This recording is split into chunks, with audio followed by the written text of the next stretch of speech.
Here we are again. Welcome again to Section 300, brought to you by Breadwinners Inc. Also, a quick shout out to World Activities, a good friend of the show, gave me this jacket. Wanted to make sure I shouted them out. World Activities on IG, definitely some dope closing for you guys. And we're here again to talk about Madden ratings. The NFL's on the way. Excited to get into it. And the ratings have came out in the last couple of weeks. Folks have already had their things to say, but now that all the hype and all that reaction has passed, now to give it the real reactions to what's going on here and discuss who is probably placed as they should. So excited to jump into it. As you see here, they have the top 10 quarterbacks. We also have running backs and tight ends and all overall teams and all that we'll get into, and excited to jump into it. So I have the picture loaded. I won't waste any time. Top 10 quarterbacks for Madden this year. Pat Mahomes is 99. Joe Burrow is 95. Josh Allen is 94. Lamar Jackson is 91. Jalen Hurts is at 88. Herbert's is 87, as well as Dak Prescott is 87. Aaron Rodgers is 86. Kirk Cousins is 84. And Tua Tagovailoa is a 83. You shook your head a couple times as I read through a couple of those. Where were the standouts to you? And do you think they got it right? Yeah, I shook my head when Dak was at, I guess, 7. I feel like Dak should be a little around there, tied with Justin Herbert. I feel like Dak should be a little bit lower. I don't know, like the 87 overall, I'm not mad at the number, but like just the ranking, I feel like he should be lower. And I feel like Rodgers should be higher. I know he had a down year, but I guess obviously these ratings can go up as the season goes along. So maybe it's just off of last season and his age or whatever. But I think Rodgers is arguably going to be a top 5 QB this year with that team. So I said it all last year, and I'm going to continue to say it now. Wherever you have Kirk Cousins, put Dak right next to him. I get for Madden it's a little different. They're just not the version of each other. And I get that it's Madden, so it's a little bit different. So if you want to bump up Dak's speed a little bit to get them to an 85 and Kirk's at 84, sure. Yeah. But wherever Dak is, Kirk should be right next to him. They're pretty close between them. Yeah. I don't think it's accurate. I agree with you. I think Aaron should be above Dak still. I know we had a down season last year, where the case was, though they did turn around a bit at the end. But yeah, I think Aaron still is better than Dak, and that he should be, even in Madden wise, with ratings based on attributes and all of that. I think Aaron Rodgers should still be ahead of Dak, and that's really that's the biggest standout. Also with that, we'll get into other things as well. But Tua as the 10th best quarterback at 83, do you agree with that? Personally, I think Trevor Lawrence is missing from this list. So, I was going to say, that's why I'm throwing it out there. Yeah, I'd probably have Trevor Lawrence above Tua. I probably would have Trevor Lawrence above. Yeah, just comfortably Tua. Like, I'd have Trevor Lawrence at 10 on this list. Again, and based on ratings, I'll say it this way. Trevor Lawrence being, I guess, lower than 83 doesn't sound right either. Like, Trevor Lawrence had a I wonder if he's also like an 83. Like, sure, he might be tied at 83, 82, somewhere right around there. Yeah. But for him not to be on this, even if he's the next man up, does feel slightly off there. Right. And again, it's the same thing as, like I said, with Dak and Kirk, where talent wise, Dak has the higher speed. I guess you bump up Dak to an 85. I think in this situation, if it's Trevor Lawrence and Tua, Trevor might have to get bumped up somewhere. That I don't want to make a bad joke here, but you get what I'm kind of alluding to. Wait, what are you alluding to? I don't think you might need to drop Tua's injury stat a little bit down. Oh, okay. And bump up Trevor's toughness maybe to get him over the hump there. But besides that, I'm cool with Tua being in that range. But I think Trevor should be right around there as well. So. Yeah, interesting to see how Trevor Lawrence is at 82, so he's right. So yeah. So I guess that works, but yeah, Tua is a top 10 quarterback, even though it's Madden wise. You think Tua is a top 10 quarterback? He's fringe. He's fringe. I personally, I don't think so. Like, I think when he ran into the better defenses on the schedule, he looked very pedestrian last year. Like against the 49ers, against the Chargers, they got blown out. Against the Bills, he had a decent showing in the snow, but it wasn't spectacular. Once he hit those good defenses, he looked funny in the light, as we like to say. So there are a few other names that could be mentioned in the discussion, but we won't stay here too long. We won't get to other guys. But one thing I will mention real quick: there are many people, myself included, partly because of last year, but just in general as a fan, ready fully to press the button on Justin Fields, do you think he should be up in that discussion as well as 83 or below or above, or do you think he still has some work to do to get into that list? He's got some work to do in terms of his throwing the ball, as far as like his completion percentage, his accuracy, and that kind of thing. But doesn't have much help to throw to. But I hear what you're saying. He doesn't, but even still, it was below average with what he had. So I think he has to get better in that capacity, a la Jalen Hurts. Like Jalen Hurts probably wasn't on a top 10 list last year, but he's made a jump after last season. So I think similar to the trajectory that Jalen showed, if he improves as a thrower, he's easily going to crack this top 10 list by the end of the season, because he's a top 2-3 rusher, maybe arguably one at times, but right there with Lamar and Hurts. So, and I guess Allen's in there too. But yeah, I think he can definitely crack this top 10 list, but I'm fine with him not being on it right now. I had on there on my caption there that Madden got it right. That was mainly because of Justin Herbert not being top 5. Sure. Well, he's 6, so it's not like he's like way off. He's right outside.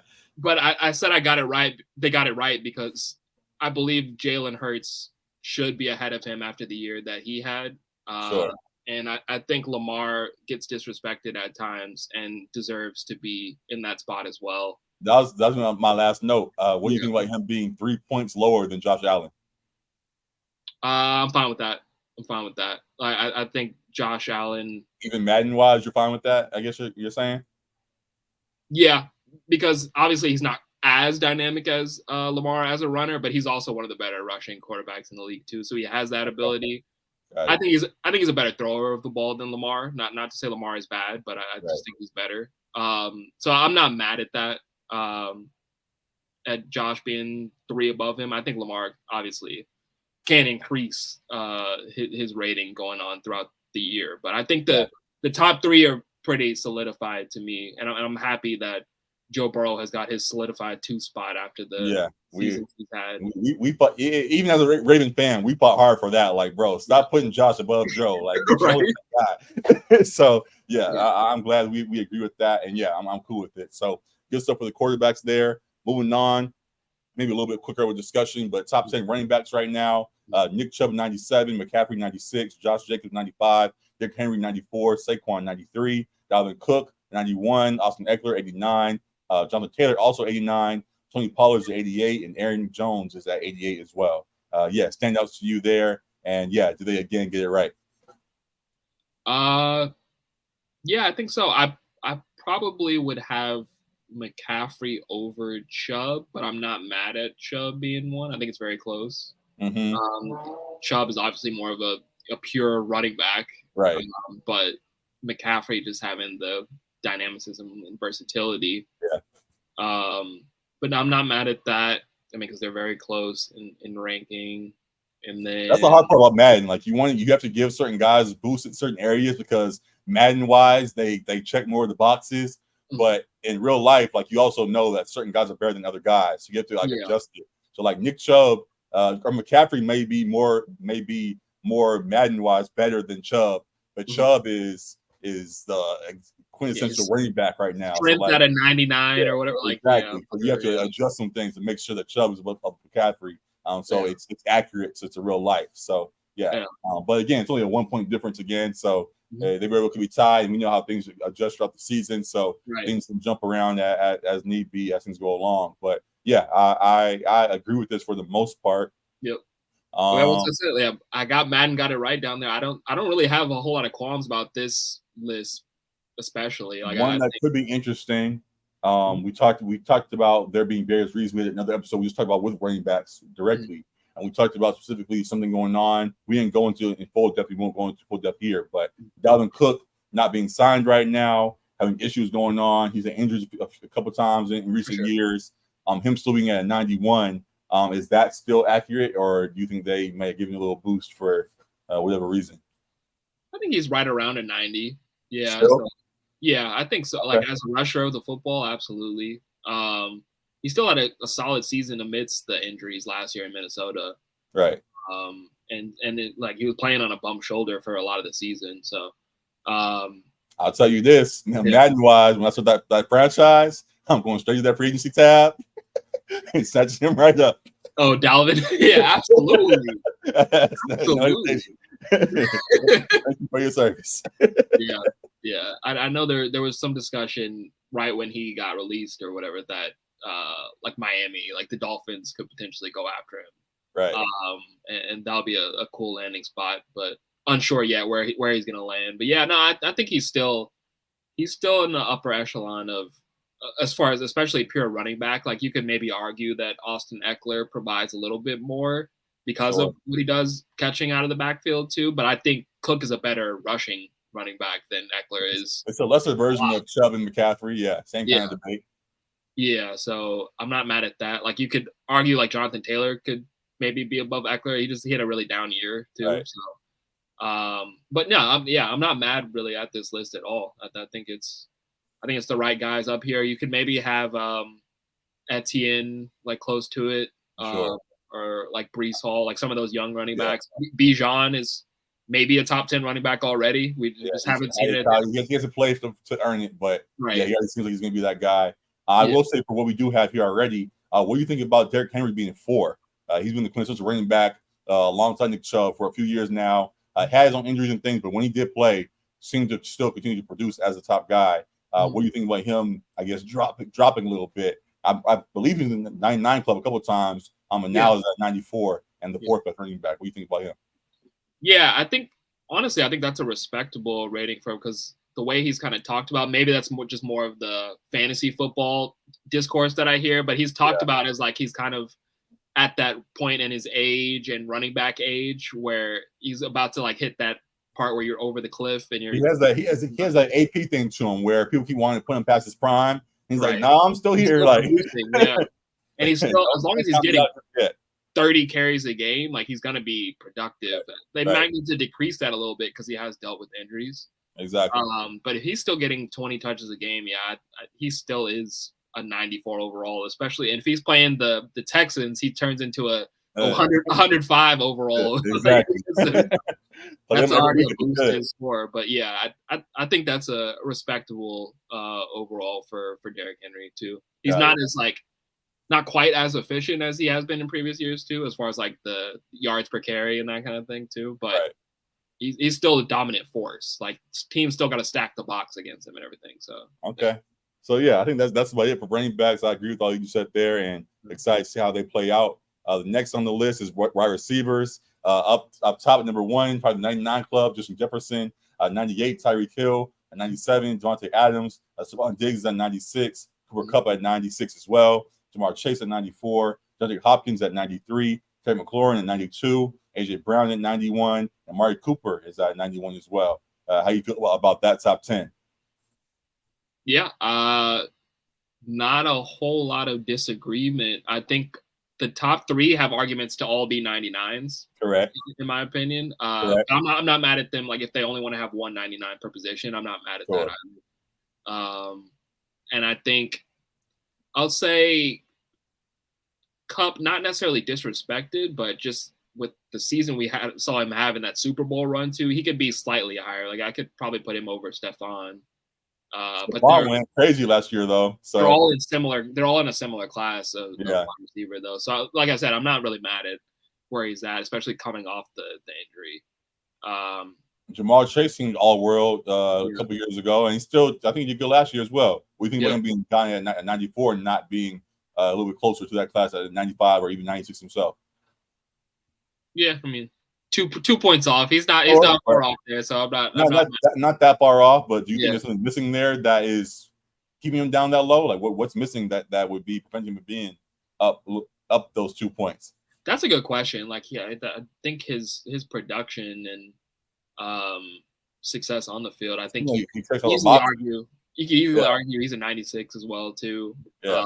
So yeah, I mean, fair point, but also not mad at the 94. I don't know. I guess between those guys, like where they dropped him in comparison to Diggs and Kupp, but Hopkins at 93. I mean, he was on pace for like 1,300 yards or whatever last year. He missed games, but McLaurin, Brown, Cooper. I'm trying to think if there's just like another wide receiver 1 Yeah, I'm blanking on names myself, but I think there's some other guys up there. I will say salute to Amari Cooper because people tried to write him off after moving to Cleveland. But he went Right. to Cleveland, and I made the mistake. I cut him after the first game, fantasy wise. Right. Yeah. I'll forever regret that move. Yeah. He had that first game. Deshaun wasn't playing yet. The backup was in. I think it was Brissett. It may have been. He had like 2 catches for 20 yards, or whatever it was, and I was like, "Oh no, he's not the same Amari anymore. Let me bounce out here before it's too late." And Right. trying to find a move, and I ended up dropping him for whatever reason. And he went crazy every game after that, and became the piece that I would have needed to win the whole thing. So yeah, salute to him, and he showed why he deserves to be. I don't know if he should be a 91 still. That can be debated. I'm trying to think other guys, but he deserves to be up there at least somewhat in the discussion. So salute to him for making that list. That's a couple of guys. One, Keenan Allen. Just obviously, we like to discuss LA sports on here. Yeah. Keenan Allen. I think you said on here that he was 13th in terms of Madden ratings. So. Yeah. So, Mike Williams is like 16th as well. Yeah, I think that's accurate, to be honest. Just with the injuries over the course of the last couple of seasons. When healthy, yes, he's great. But he hasn't had a fully healthy season in a long time. Yeah. So yeah, I'm not mad at 13 and 16 respectively for Mike Williams. Mike Williams is very boom or bust as well on a game-to-game basis, but highly talented, especially with the contested balls and that kind of thing. And then another guy is Mike Evans. He's model consistency, like 1,000-yard season every year, quietly. Whether it's a good Buccaneers team or a bad Buccaneers team, he's still getting his. So we did joke about him dropping passes all last year, so that could with Brady. So that could have played its part into why his rating dropped a little bit. But it could have. He surely is at least top 20 still, though. Yeah, and then DK Metcalf. At his best, I think he is a top 10 guy. Correct. He doesn't necessarily get like always the lion's share because Lockett's there too. Like they're both really good, but I guess DK probably feel disrespected for not being on this. Sure. Yeah. They just added Jackson Smith and Jigba to that team as well. So there's gonna be a lot of guys to get a share of the ball next year. So that can play its part. But when so far he has proven that he should be at least close to that list. If he might be 11 if that's if he's for not being on here. So But I can see why he pulled away. Lastly, there's a bunch that I just looked up a list of like some of the best wide receivers. They're like Jalen Waddle too, and then Debo Samuel. Like at his healthiest, he's I guess a fusion of running back wide receiver, but Debo is we may have given Madden the pass too quick without thinking too much. Jalen Waddle for sure was great last year. Debo surely is upper echelon still. Yeah. I can see them being on that. I can see them being on that list as well. Mm-hmm. It's tough. I mean, these guys are good. You read the names, it just sounds good. You're like, oh yeah, that works. And you're like, wait, what about him? And what about him? So I blink for sure on that. CeeDee Lamb, yeah. See, so to the point about Amari Cooper being top 10, it surprised me. I couldn't think of other names, but that was wild. Like, there are other guys that I think should be up there. Amari definitely has great hands and showed that he deserves respect. But I think there are other guys that I think were more deserving of that 10th spot. Now that you mention those guys, there's probably a lot of guys that are also 91 that aren't like on this list, or like also 90. Alphabetical order got Marty on the list, and he's like, "All right, thanks, guys. I got the A in my name, so we'll go with that." Now you bring that up. Yeah, that's a good one. That's a good one. Where would you put those guys in that mix? I think Waddle should be up there. I think Debo for sure. I think Debo with his for Madden wise, I think for sure should be up there. Versatility, being able to play the wide back as he called himself for that last year, whatever it was. Yeah, that's a good one. Yeah. So there's a lot of talented receivers in the league. Is my verdict, I guess, from this discussion. That makes me look at Keenan Allen at 13 kind of crazy too. If he's 13, I'm not even gonna lie. Hey, you say drop him even farther? If he's 13, like you just mentioned, like 4 more names. Yeah. You mentioned DK, you mentioned Jalen, you mentioned Debo. That's 3 right there. So if he's CD, yeah. CD, like okay, they're not above. All right, Madden, you almost got me. Almost got me. You're in the surveillance. All So right. yeah. Interesting things there now that you really think about it. For sure. Almost got me. Yeah. We'll revisit that. But that's the receivers for right now. For The sure. last more notable one of the skill guys, offensively tight ends. Travis Kelce's 99 club. George Kittle's a 96. Mark Andrews salutes 95. Hawkinson's a 90. Dallas Goedert's 89. Kyle Pitts is still at 87. Darren Waller's at 80 or 86. Pat Fryermuth is 85, whatever. Then Joku's at 84. You ain't gotta hate on Fryermuth. Fryermuth ain't done nothing to you. And Evan Ingram's at 84. Yeah, thoughts on the tight end top 10 for Madden? Yeah. I think Waller by the end of this year could be higher just because I think he's gonna have more of the targets. Bounce back in New York. It's very possible. Kyle Pitts could finally jump back again, where fingers crossed about Kyle Pitts. We all see the talent. He just doesn't get the touches. So exactly. Yeah. I could argue Dallas Goedert over Hawkinson. But I think Hawkinson is a slightly better receiver. Yeah. But I think Goedert is more of the blocking and receiving tight end. So yeah, we'll see how that is distributed on their stats. But outside of that, I don't have all these guys named off the top of the head, so I can't argue about who else should be in there. Yeah. But if you think about fantasy football last year, it was rough at tight end after like these guys. So yeah, that is true. Yeah. I will say Evan Ingram did go crazy at the end of the year, so it's arguable that he could be higher than the 84. With his receiver stats being as good as they appear to be. But outside of that, I think this is just about it. There are no Charger tight ends on here. There are no Rams tight ends on here. I'm blanking on his name too. There was the good one. There's close ones like Dawson Knox is probably a little bit under this. Higbee, I believe his name was Higbee, for the Rams, right? He was pretty good. But I wouldn't put him as high as 84. So yeah. Cole Kmet for the Bears, like people were expecting a breakout last year. He kind of had a good second half of the year. Spurts, yeah. So maybe he could climb in there with the emergence too of Fields, and then Zach Ertz is still solid. I don't think he's better than most of these guys though, so I could see him in the 80 range or whatever. Oh, and then Dalton Schultz, I think he has an argument to be on here. Sure, that's a good one. Yeah. So yeah. I won't argue too much. Tight ends, I don't care about too much. So it is what it is. But there's some guys that should be in consideration, and we'll see how they adjust as the season actually gets underway. I got a question for you, just not related to Madden, but just about Travis Kelce. For you, like, what does he have to do to be solidified as the GOAT tight end? Because a lot of people feel like because he's not a blocker, that he can't be like better than Gronk all time or better than like Tony Gonzalez or whatever. But to me, I think he's got an argument for the best all time right now.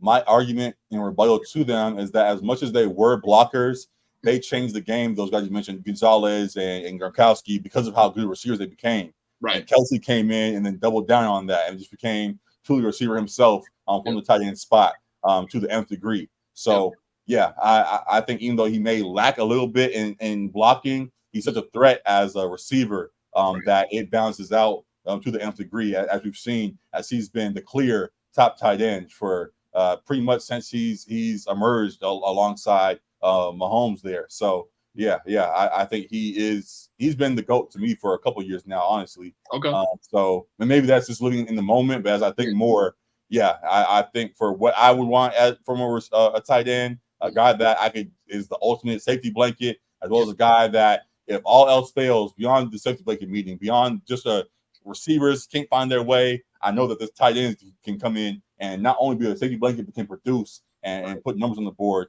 and keep us in games. I think he truly is that guy and should be viewed as such. So all love to Tony Gonzalez and the Shannon Sharps and all the guys of the past. Right. But I think Kelce has doubled down on what precedent they set and is the new guy for us. So I'm rolling him.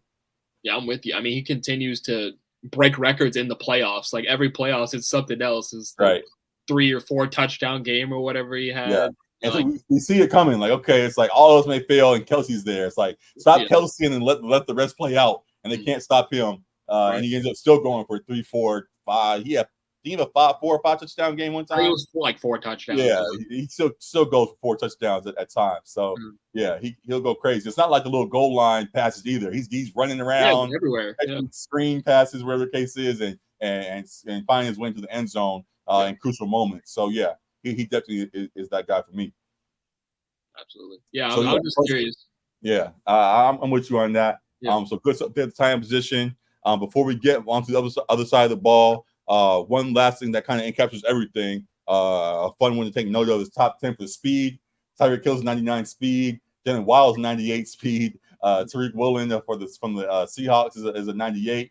James Williams is a 98 as well. Marquise Brown's 97. Quez Watkins is 97. DJ Turner's 97. Lamar's 96. McCole Hardman's a 96. Christian Watson's also 96. And that's the top 10. I think actually what was I just saying? From Justin Fields, excuse me. That was going to be my question. Where is he? I think he's right below like a 95 himself. Okay. So yeah, also right in the discussion there. But what are your thoughts on the top 10 speed guys for Madden? I'm not mad at that's high praise for Jameson Williams, who like barely played last year. Sure, he hasn't touched the field yet. I know he has the speed again, right? Didn't he get suspended for the gambling? Oh, maybe he did. I don't know if it's a full year, but yeah. Yeah, so he's going to be out again. He's still getting respected for his speed. So yeah, salute to him. Very, very high praise. Quez Watkins is kind of funny. Christian Watson at 96. Yeah, I mean he's a burner too. Yeah, so I'm not really mad at this list. I'll say with Christian Watson because you questioned it. Yeah. Like he seemed fast to me, but I didn't see. It's a straight line. It's straight line speed. Yeah, I didn't see top tier speed like NFL like bouncing around to like Tariq and Jalen do. So that was interesting to me. But he showed enough straight line speed as you said to earn that. I know they calculate it. They go based on your highest speed you can get to during the game. So I guess he had a top 10 guy like that. So so be it. But yeah, definitely interesting and salute to them for making it. I don't really have much dispute to that because how they calculate it, but interesting to see how they fall.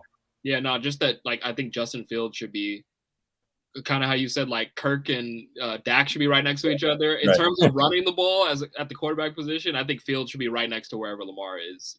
Really, you think he's that good of a runner already? I do. Okay. Especially I like Justin Fields too. I'm cool with that, but I think Lamar is slightly above him still. But as a runner, I think it would be like Lamar is right above him, but I think he's right there with him. And that's what I think it is. I think he's a 96 and Justin's a 95. Like he's right next to each other. So yeah, I think he's getting his respect. So yeah, excited to see how that plays out going forward. That's it for speed. We won't go into everything for defense in regards to individual positions, but in regards to overall top defenses, the Niners are rated 88 overall defense. The Bills are 88. Cowboys 87. Dolphins 86. Steelers 85. Chargers 84, Eagles 83, Browns 83, Jets 82, and then Patriots 82 to round out the top 10 defenses. Excuse me. Thoughts on that? Good to see our LA Chargers in the top 10. Niners. Yeah, they got Bosa back there. Bills. They got Mac back there still. Cowboys. Dolphins, they added Jalen too and already had a good group. I will say, I know we're the LA show, but I'll talk about my Ravens. The Ravens did bounce back last year. That's interesting. Yeah. They solidified that line a little bit. They got Raquan Smith in the middle to solidify that. They got Marcus Williams in the backfield as long as Kyle Hamilton we drafted, who turned things around at the end of the year. Mm-hmm. Yeah, we show Marlon Humphreys is back there. So even if they are just outside of it, I thought they should be above even the Patriots, who did show a little bit, but the Ravens not having at least an 82 overall just doesn't seem right to me. So again, it might be maybe it's alphabetical and Jets, Patriots, Ravens are next in line, but I think Ravens should be in that top 10 somehow, unless I'm plugging on something. No, that's a fair point. I didn't even think about them, but yeah, the Ravens are. By the end of the season last year, they had put together a really, really good defense and correct. potentially, if they had healthy Lamar, they would have beat the Bengals. I mean, they held them to 2 scores or whatever. So, Rams have some work to do, but they do have Aaron Donald. They So lost some guys. But yeah, I'm not. That's really the main dispute there. Eagles maybe a little bit higher, just coming off the season that they put together defensively. Who you say? Eagles. Okay, yeah. I think that's more of it to me, like the order. Again, Madden's a little bit different because it's based on player ratings and all that. And the ratings aren't fully accurate to real life, but like even the and beyond the hater stuff, even the Steelers at 85. Now you scratch my head a little bit. I'm trying to even remember who. But probably a lot of that is going to be Watt and sure, him probably being like top 3 as far as overall or whatever. So that bumps him up a little bit. But as real life defenses, I think Eagles jump up a bit. Chargers may jump up a little bit. Browns even may jump up a bit. Jets jump up a little bit. And I think Steelers and Patriots fall in the real rankings. But for Madden wise, it is what it is, and we'll let it be and adjust accordingly as things go along. Did you have the schedules for Rams Chargers? We'll save that. I want to just do Madden for this one, and we'll get to their schedules in a moment. But that's the main things I wanted to address real quick. All the top positions worth noting in Madden and their rankings. A lot of good stuff there. Might be on Madden a little bit more. I'm finally getting a PS5 soon. I've been not that I couldn't. There's all the jokes. You couldn't afford a PS5. I could get one if I wanted one, but there was no reason to get one, as I didn't see much reason to. But with NCAA on the way, I think there's a boxing game on the way, which I'm excited for. Some other little indie games that are popping up that seem real interesting. Finally getting to get one, get back into gaming things. Might be on Twitch. I'll let you guys know as that goes along. But we'll be back on. We'll be playing Madden for sure. I'm excited to see how this plays out. Hopefully the game plays a little bit better. People always complain about that, but I'm beyond that excited for how things are going to go, and looking forward to the NFL season this year, Madden and beyond. So good stuff here. Any other things you want to comment on? No. Cool. So good stuff here. Excited to further dive into the NFL as season gets closer. Excited to get things rolling here. We'll be back again one more time this week, talking about all LA things, being more specific about them, talking about the season and their schedule, as Alec alluded to. You're doing a little breakdown. Everybody jumped out months ago when their schedule was released. Now that more rosters are solidified, close to the season, and games are about to actually get played, we're going to talk about our predictions for the season and see how our LA teams are going to fall. So excited to get into all of that. Again, thank you for tuning in. This is 6300 brought to you by Breadwinners Inc. Also today brought to you by World Activities. Thank you for tuning in as you guys do. Like, rate, review, subscribe, comment, share. How you show love. We appreciate it all. We'll be back soon. And thank you for tuning in, man. Peace. Deuces.